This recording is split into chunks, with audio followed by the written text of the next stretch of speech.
اور اگر کوئی قرآن ایسا ہوتا کہ اس کی تاثیر سے پہاڑ چل پڑتے یا زمین پھٹ جاتی یا مردوں سے کلام کر سکتے تو کیا یہ لوگ ایمان لے آتے؟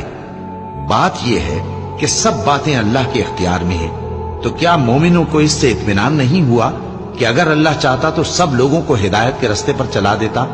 اور کافروں پر ہمیشہ ان کے اعمال کے بدلے آفت آتی رہے گی یا ان کے مکانات کے قریب نازل ہوتی رہے گی یہاں تک کہ اللہ کا وعدہ آ پہنچے۔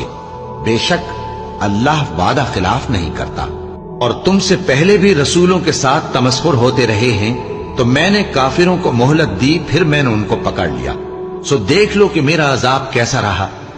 تو کیا وہ جو ہر شخص کے اعمال کا نگراں و نگہبان ہے، وہ بتوں کی طرح بے علم و بے خبر ہو سکتا ہے؟ اور ان لوگوں نے اللہ کے شریک مقرر کر رکھے ہیں، ان سے کہو کہ ذرا ان کے نام تو لو۔